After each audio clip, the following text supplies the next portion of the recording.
சாப்பிட்ட உணவு நல்லா ஜீரணமாகணும். வயிறு சம்பந்தப்பட்ட பிரச்சனைகள் அடிக்கடி வராமல் இருக்கிறதுக்கு என்னங்க பண்ணலாம்? நம்ம சாப்பிடக்கூடிய உணவோடு இதெல்லாம் சேர்த்து சாப்பிட்டா ஈஸியாக டைஜஷன் ஆகிடும். அந்த மாதிரி ஒரு 4 சின்ன டைஜஷன் ஆகாமல் எது கழிச்சு வருதுங்க? இன்டைஜஷன் இருக்குது. கொஞ்சம் சாப்பிட்டாலே வயிறு உபசமாக ஆகாமல் உடல் உஷ்ணத்தினால பைல்ஸ் மாதிரியோ இல்லை ஃபிஸ்டுலா மாதிரியான பிரச்சனைகள் இருக்கும். பாக்டீரியாஸ் ரொம்ப குறைவாக இருக்கும். நம்ம குடல் பகுதிகளையும் நன்மை செய்யக்கூடிய பாக்டீரியாஸ் நிறைய இருக்குது.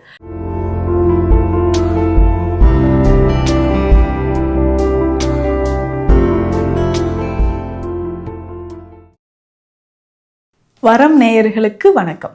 நான் டாக்டர் நித்யா, சித்தா ஃபிசிஷியன்.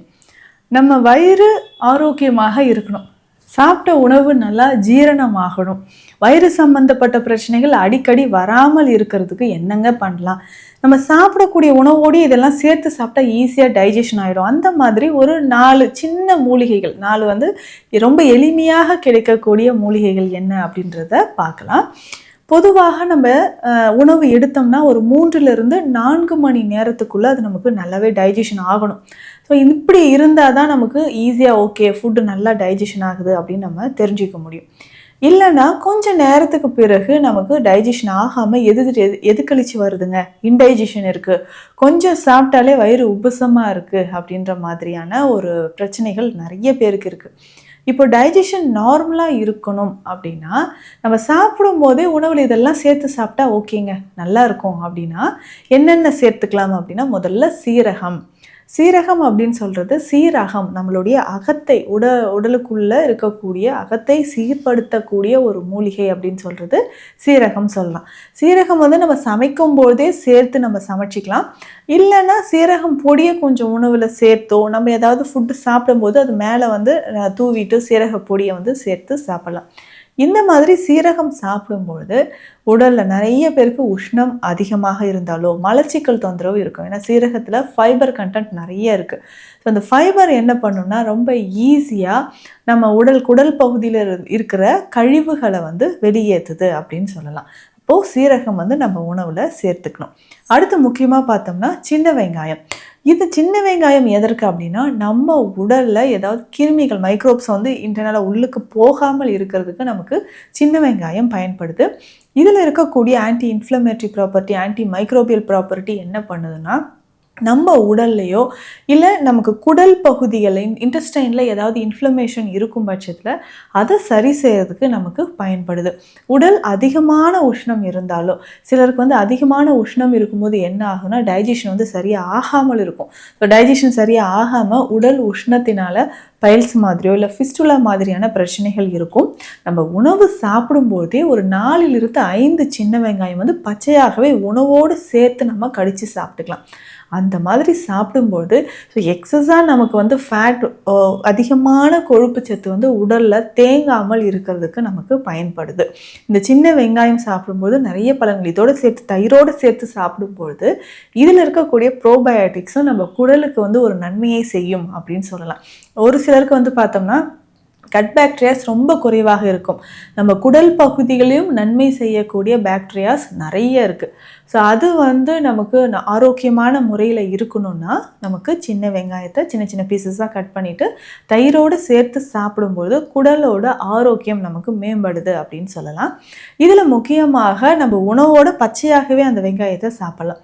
இல்லைன்னா வெங்காய சாறு மட்டும் எடுத்து தைராய்டு பிரச்சனை இருக்கக்கூடியவங்க வெங்காய சாறு, சின்ன வெங்காய சாறு கொஞ்சம் ஒரு 10லிருந்து 20 ml அளவுக்கு எடுத்துட்டு தேன் கலந்து இதை குடிக்கணும். எப்போ குடிக்கணும்னா டெய்லி ஒரு வேளை, காலையில் உணவு எடுத்ததுக்கு பிறகு டெய்லி காலையில் ஒரு வேளை மட்டும் இதை குடிக்கணும்.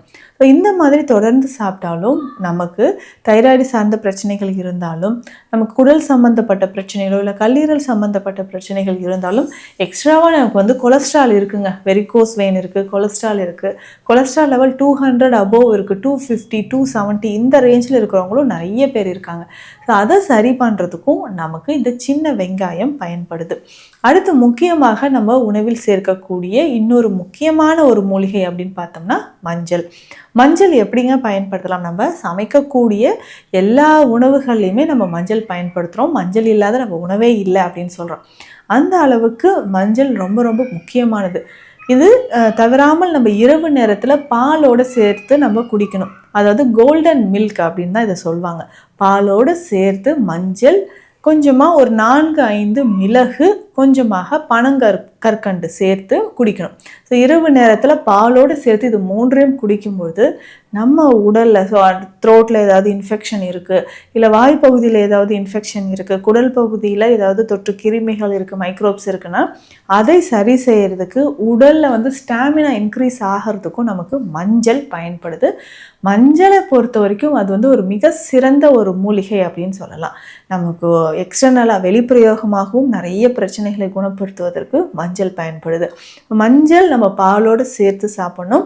இல்லை உணவில் நம்ம சமைக்கும் பொழுதே மஞ்சளை சேர்த்து சமைக்கும் பொழுது நமக்கு ஜீரண சக்தி, அதாவது வயிறு சம்பந்தப்பட்ட பிரச்சனைகள் வராமல் இருக்கிறதுக்கு மஞ்சள் நமக்கு ரொம்ப ரொம்ப முக்கியமாக பயன்படுதுன்னு சொல்லலாம். இதுவே நமக்கு அல்சர் மாதிரியான பிரச்சனைகள் இருந்ததுன்னா மஞ்சளை வெறும் வெதுவெதுப்பான தண்ணீரில் ஒரு 1/2 ஸ்பூன் மஞ்சள் போட்டு ஒரு 200 ml தண்ணீரில் நல்லா கொதிக்க வச்சு இதை வடிகட்டிட்டு இதை எப்படி நம்ம குடிக்கணும்னா தேன் கலந்து, இது வெறும் மஞ்சள் குடிநீர் அப்படின்னு சொல்லுவாங்க. மஞ்சளில் நிறைய வகைகள் இருக்குது. நம்ம சமையலுக்கு பயன்படுத்தக்கூடிய மஞ்சளை இந்த கஷாயம் மாதிரியும் நம்ம பயன்படுத்திக்கலாம். அந்த அளவுக்கு நம்ம உடலில் இருக்கக்கூடிய பல பிரச்சனைகளுக்கும், கல்லீரல் பிரச்சனையா இல்லை பேன்க்ரியாஸ், சர்க்கரை நோயாளிகளுக்கு எனக்கு சுகர் லெவலே குறையல அப்படின்னு சொன்னாலோ, டயபெட்டிக் ஃபுட் அப்படின்னு சொல்லுவோம், கால்களில் பிரச்சனை இருந்தாலோ அதை சரி செய்யும். முக்கியமாக வயிறு சம்பந்தப்பட்ட பிரச்சனைகள் இருந்தால் அதை சரி செய்யறதுக்கு நமக்கு மஞ்சள் ஒரு முக்கியமான ஒரு மூலிகையாக பயன்படுது. அடுத்ததாக என்ன சேர்க்கணும் அப்படின்னு பார்த்தோம்னா கடுக்காய். கடுக்காய் எல்லார் வீட்லேயுமே இருக்கக்கூடிய ஒரு முக்கியமான ஒரு மூலிகை அப்படின்னு சொல்லலாம். சர்க்கரை நோயாக இருக்கா, இல்லை பிளட் ப்ரெஷர் இருக்கா, நமக்கு அடிக்கடி ஒற்றை தலைவலி பிரச்சனை இருக்குது, பைல்ஸ், ஃபிஸ்டுலா மாதிரியான பிரச்சனைகள் இருக்குது, இதை சரி செய்யணுன்னாலும் நம்ம கடுக்காயை பயன்படுத்தலாம். இப்போ கடுக்காய் எப்படிங்க பயன்படுத்தலாம் அப்படின்னா, இரவு நேரத்தில் நம்ம கடுக்காய் பயன்படுத்திக்கலாம். ஸோ இது எப்படின்னா, வெந்நீரில் ஒரு 1/2 கிளாஸ் வெந்நீரில் 1/2 ஸ்பூன் கடுக்காய் பொடி மட்டும் கலந்து தினமும் இரவு நம்ம குடிக்கணும். ஸோ வயிறு நமக்கு ஆரோக்கியமாக இருக்கணும், டைஜஷன் நார்மலாக இருக்கணும், முக்கியமாக மலச்சிக்கல் இல்லாமல் இருக்கணும். ஸோ அந்த மாதிரி சமயங்களில் நம்ம மலச்சிக்கல் தொந்தரவு இருக்குது, ஆர்த்தோ ரிலேட்டட் ப்ராப்ளம் இருக்குது, மூட்டு வலி பிரச்சனைகள் இருக்குது அப்படின்னா கடுக்காயை நம்ம பயன்படுத்திக்கலாம். அது மட்டும் இல்லாமல் கடுக்காய் அப்படின்னு சொல்லும்போது குழந்தைகளுக்கு வயிறு சம்பந்தப்பட்ட பிரச்சனைகள் இருந்துச்சுன்னா நம்ம கடுக்காயை பால் விட்டு உரசி நாக்கில் தடவி விடுவாங்க. ஸோ நல்ல டைஜஷன் ஆகணும். கடுக்காயோட வசமும் சேர்த்து இந்த மாதிரி பயன்படுத்துவாங்க. ஸோ இந்த மாதிரி பயன்படுத்தும் போது வயிறு சம்பந்தப்பட்ட பிரச்சனைகள் இருந்தால் அது சரி செய்கிறதுக்கு கடுக்காய் ரொம்ப ரொம்ப ஒரு முக்கியமான ஒரு மூலிகைன்னு சொல்லலாம்.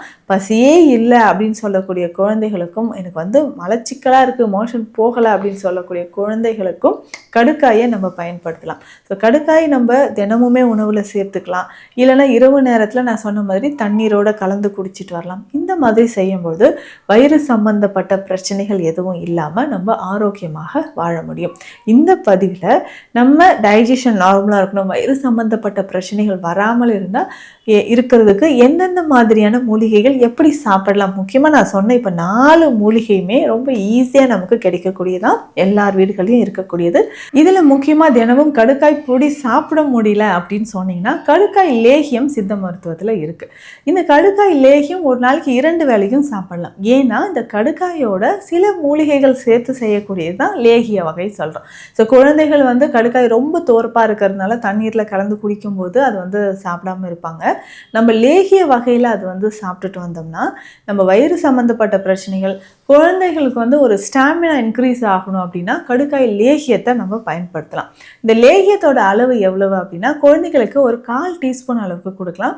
பெரியவர்களாக இருந்தால் இது ஒரு 5 கிராம் அளவுக்கு தினமும் இரவு நேரத்தில் கண்டிப்பாக இதை சாப்பிட்டுட்டு வரணும். ஸோ கடுக்காய் லேகியம் அப்படின்னு சொல்லும்போது இதில் தேன் நமக்கு சேரும், இதனோட நெய்யும் நமக்கு சேருது. அதனோட கடுக்காயோடு பார்த்தோம்னா எளிதில் ஜீரணமாகக்கூடிய சீரகம் இதில் சேரும், நெல்லிக்காய் சேருது, தாண்டிக்காய் சேருது, அதாவது திரிஃபலா 3மே இதில் சேருது. ஸோ இந்த மூலிகைகள் எல்லாமே சேர்ந்த கலவையாக நமக்கு இந்த கடுக்காய் லேகியம் இருக்கிறதுனால இதையுமே நம்ம இரவு நேரத்தில் பயன்படுத்தலாம். ஸோ உணவு முறையில் பொறுத்த வரைக்கும் நம்ம சாப்பிடக்கூடிய உணவோடு சேர்த்து சாப்பிடக்கூடிய முக்கியமான 4 மூலிகைகளை பற்றி இந்த பதிவில் பார்த்துருக்கோம். ஸோ டைஜஷன் எப்படி நமக்கு வந்து சிலருக்கு இந்த மாதிரி இன்டைஜஷன் இருக்குது, புளிச்ச ஏப்பம் இருக்குது, அல்சர் பிரச்சனை இருக்குன்னா இந்த மூலிகைகளை சேர்த்து சாப்பிட்டா நிச்சயமாக குணமாகும். வயிறு சம்மந்தப்பட்ட பிரச்சனைகள் ஏதாவது இருந்து உங்களுக்கு சந்தேகங்கள் இருந்தால் கீழே இருக்கிற நம்பருக்கு காண்டாக்ட் பண்ணுங்கள். Deekshalayam Siddha health care, Adambakkam, Chennai. நன்றி.